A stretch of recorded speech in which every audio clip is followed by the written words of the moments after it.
लीजिए जवाब, मौका दिया ना आपने। जातीय जनगणना वो विषय है। एक लाइन में ऑनलाइन है भाई, सारा रोजगार कार्यालय हमारा ऑनलाइन चलता है, इनको क्या समझेंगे? ये पढ़ते लिखते नहीं है। हम पढ़ते लिखते नहीं है, जो बेचारे पढ़ते लिखते हैं वो राजधानी भोपाल के स्टेशनों पे ठोकर खाते हैं जब परीक्षा देने आते हैं। 250 रुपए 300 रुपए किराया देते हैं पूरे प्रदेश से आके। भोपाल राजधानी में उन बच्चों के लिए कोई व्यवस्था नहीं होती। किसी भी दिन आप सुबह 5 बजे आके देख लीजिए, जिस दिन प्रवेश परीक्षा होती है। दूसरी बात, जातीय जनगणना का आपने सवाल किया था और इन्होंने भी आपसे वही बात कही। जातीय जनगणना से जो एक्सरे होगा, या तो इनको जनगणना का ज्ञान नहीं है, अभी पढ़ने लिखने की बात कर रहे थे। जातीय जनगणना जब होगी तो आर्थिक गणना भी होगी, सामाजिक गणना भी होगी, शैक्षणिक गणना भी होगी। तब पता चलेगा देश में जाति के आधार पर कौन सामाजिक तौर पर पिछड़ा है, कौन शैक्षणिक तौर पर पिछड़ा है, कौन आर्थिक तौर पर पिछड़ा है। आज देश में 10 से 15% लोगों को सामान्य कहा जाता है, नॉर्मल कहा जाता है। यानी 85% 90% देश की जनता जो है एबनॉर्मल है, असामान्य है। आप नहीं चाहते कि सामान्य हो देश की जनता, मुख्य धारा में वो आदमी आए जो पिछड़ा है, शोषित है, वंचित है। ये चाहते हैं मनुस्मृति, क्योंकि इन्होंने जयपुर कोर्ट में मनु महाराज को स्थापित किया है। बाबा साहब को स्थापित करने में इनको शर्म आती है। संविधान बदलना चाहते हैं। देखिए ये तो मुफ्त का भाषण दे रहे हैं। देखिए ये लोग हकीकत बात, इन्होंने जातिगत जनगणना क्यों करी पता है आपको? राहुल गांधी ने फिर अगेन क्या कहा हिंदी गठबंधन, उन्होंने कहा मैं जातिगत जनगणना करूंगा और करने के बाद ओबीसी का आरक्षण खींच के मुसलमानों को दे दूंगा। मुसलमान, और ये कर्नाटक में किया उन्होंने। ये लोग क्या है, दिखाते कुछ है करते कुछ है। ये डेवलपमेंट की बात करते हैं, 200 करोड़ रुपए बोरे से निकले हैं मुख्यमंत्री निवास के अधिकारियों के। 200 करोड़ कैश निकला है। 1300 करोड़ रुपए वल्लभ भवन से लूट का अड्डा बनाकर फर्स्ट फैमिली तक गया है। पहले परिवार केस चल रहा है उसका। ये इतने भ्रष्टतम लोग हैं, कहते हैं। एक मिनट सर, मैं बाकी लोगों आऊंगी सबके पास, ठीक है? एक मिनट पीछे से हाथ जी। मैं बीजेपी के प्रवक्ता से बस ये पूछना चाह रहा हूँ कि 1989 से जो है बीजेपी की सीट रही है लोकसभा भोपाल में, आप हर बार अपना सांसद का प्रत्याशी क्यों बदल देते हैं? आपके क्या सांसद प्रत्याशी योग्य नहीं होते हैं क्या? बस मेरा आपसे ये सवाल है। मैं ये कहना चाहता हूं कि हवेली झोपड़ी सबका मुकद्दर फूट जाएगा अगर ये साथ हिंदू मुसलमानों का छूट जाएगा। दुआ कीजिए इनमें प्यार के रिश्ते रहें कायम, ये रिश्ता टूट जाएगा तो भारत टूट जाएगा। आज क्या आवश्यकता पड़ गई कि देश के सर्वोच्च नेता को हिंदू मुसलमान की पिच पे आकर के खेलना पड़ रहा है? क्या भारतीय जनता पार्टी का विकास का वादा और दावा फीका पड़ गया है? अरे मुसलमान 5 वक्त अगर सर्व सजदे में रखता है तो इसी भारत की जमीन को चूमता है, इसी जमीन पे दफन हो जाता है। क्यों हिंदू मुसलमान आज बीजेपी कर रही है? इसका जवाब दीजिए। पिछले 10 सालों में पूरी की पूरी बीजेपी सरकार ने स्टूडेंट की सेफ्टी छीन ली है। देखा जाए तो इतने स्कैम्स हो चुके हैं। व्यापम घोटाला हुआ, नर्सिंग घोटाला हुआ, पटवारी स्कैम हुआ, पेपर लीक हुए, भर्ती घोटाला हुआ, पुलिस घोटाला हुआ। स्टूडेंट की सेफ्टी नहीं है। आज देखा जाए पूरा देश प्राइवेटाइजेशन हो रहा है। क्यों? इनकी बस अच्छी दोस्ती मोदी जी की अडानी और अंबानी जी से है, इसलिए हर चीज प्राइवेटाइज हो रही है। आज देखा जाए तो जॉब अपॉर्चुनिटी नहीं है, रोजगार की बात नहीं है। स्टूडेंट 10 सालों में इतना घबरा चुका है कि उनके भविष्य का क्या हाल होने वाला है। मेरे को स्टूडेंट ने भेजा है सवाल उनसे है ना, देखिए जो पढ़ेगा वो आगे बढ़ेगा। बहुत सीधी सी बात है। जब हमको सरकार मिली थी तो उस भाई को बताना कि हमारे पास 5 मेडिकल कॉलेज थे, आज 30 मेडिकल कॉलेज हैं, तो भैया पढ़ो ना।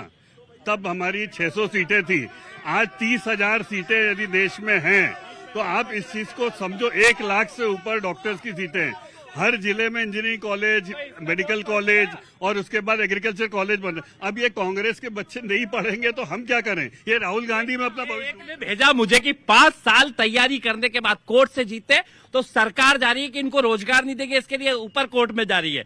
जो पद खाली पड़े उनको भरने में सरकार बच रही है और रिट लगा रही है वापस। ये अभी एक नौजवान ने आपका शो देख के मुझे भेजा कि यहाँ हाईकोर्ट के आदेश पर भी गरीब सवर्णों को कोई होमवर्क नहीं मिली नियुक्ति, दायर की रिट अपील किसने? सरकार ने। स्पष्ट है युवाओं के साथ जो धोखा, यो बेरोजगारों का प्रदेश मध्य प्रदेश को जिस तरीके से व्यापम और ये घोटाले नहीं है, योग्यताओं का बैरहम कत्ल और पढ़ने वालों का सामूहिक नरसंहार करा। इसीलिए दिन भर हिंदू मुस्लिम के ऊपर वोट मांग रहे, जो मूल मुद्दे उसके ऊपर बात क्यों नहीं कर रहे? इनके सांसद उमा भारती जी कहाँ गायब है?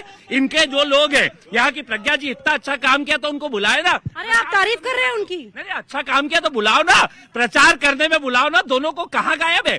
स्पष्ट है, जनता देखते ही ढूंढ रही है इनको कि कैसे सांसद होना चाहिए, जिनको देखा ही नहीं है। स्पष्ट है इस बार कांग्रेस का इतना महत्वपूर्ण सांसद बनेगा और पूरी ताकत के साथ जनता भोपाल में देगी। एक वोट एक नोट मांग रहे हैं अरुण श्रीवास्तव है और वो कह रहे हैं मजबूत बनेगा। और वो सवाल बीजेपी वालों से ये है कि हर बार प्रत्याशी बदलने की आवश्यकता क्यों पड़ती है? देखिए, ये तो एक पार्टी का अपना आंतरिक मामला है कि वो किसको चुनाव में उतारें, किसको नहीं उतारें। लेकिन ये बात सही है कि जो मौजूदा सांसद रहते हैं उनको अपने 5 साल का पूरा जो उनका कार्यकाल है उसके बारे में जो सांसद निधि है, तमाम तरह की जो उनको सुविधाएं मिलती हैं, या उन्होंने देश की संसद में अपने लोकसभा क्षेत्र के कौन कौन से बिंदु उठाए, क्या क्या उन्होंने चर्चा की, क्या क्या वेलफेयर गवर्नमेंट के लिए उन्होंने काम किया, वेलफेयर जनता के वेलफेयर के लिए, तो ये पूछना जनता का अधिकार है। लेकिन ये भी पार्टी का अधिकार है कि वो अपने किसको टिकट दे, किसको ना दे।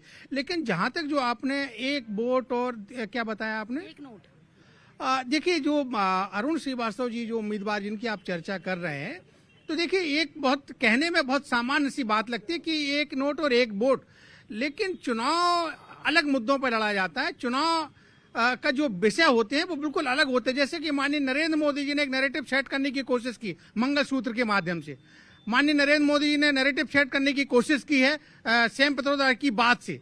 तो ये चुनाव जो होता है ना वो इन मुद्दों पर होता है। एक कोई कैंडिडेट विकास के नाम पर यहाँ पर पिछले 40 साल से भारतीय जनता पार्टी का सांसद है। 88 के बाद कोई रोजगार का व्यवसाय नहीं है और यहाँ पर जो दिया है BHEL आदरणीय नेहरू जी की देन था। उसके बाद जितने भी सांसद आए सर भ्रष्टाचार के नाम पर काम करा, वो बदल गए। और यहाँ की प्रज्ञा सिंह ठाकुर का टिकट क्यों कटा, पूछना चाहता हूँ भाई साहब से, उनको बताएं। देखिए, भारतीय जनता पार्टी 1 साल पहले मध्य प्रदेश में सीखो कमाओ योजना लेके आई थी। उसमें युवाओं को क्या सिखा रहे थे, टायर रिपेयर करना, ढोल बजाना। वो योजना इनकी कहाँ गई?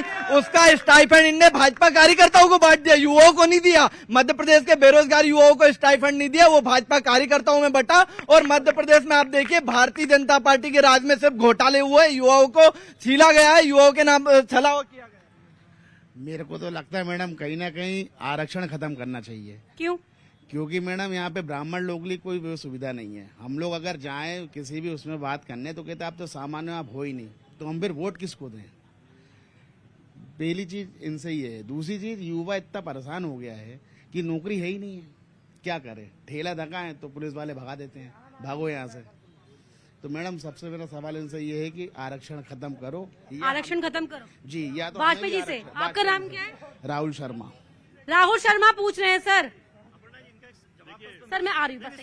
ये देखिए, एक तो उन्होंने जो कहा था, देखिए भारतीय जनता पार्टी इस पर यकीन करती है कि हमारे यहाँ जनप्रतिनिधि लोकतंत्र की कोख से पैदा होते हैं, गांधी जी की कोख से नहीं होते। ये बहुत क्लियर बात है। राष्ट्रपिता है सर वो। नहीं, उनकी बात नहीं कर रहा हूँ मैं, गांधी परिवार की बात कर रहा हूँ मैं। गांधी परिवार की कोख से पैदा नहीं होते कि रायबरेली या अमेठी वही लड़ेंगे। ये बहुत क्लियर बात है। दूसरी बात, इसीलिए हमारे यहाँ पर किसी भी व्यक्ति को चांस मिलता है और बिल्कुल बदलते हैं, इसमें कोई दो मत नहीं है। दूसरी बात जो आपने कही, बहुत अच्छी बात कही है और कांग्रेस के लोग इसका समर्थन कर रहे हैं और अच्छी बात है। पर इनको राहुल गांधी को समझाना पड़ेगा, क्योंकि वो बोले वो तो 50 से बढ़ाएंगे, वो 50 से बढ़ाने वाले हैं और OBC का छीन कर मुस्लिम को दे रहे हैं, जो कर्नाटक में किया है।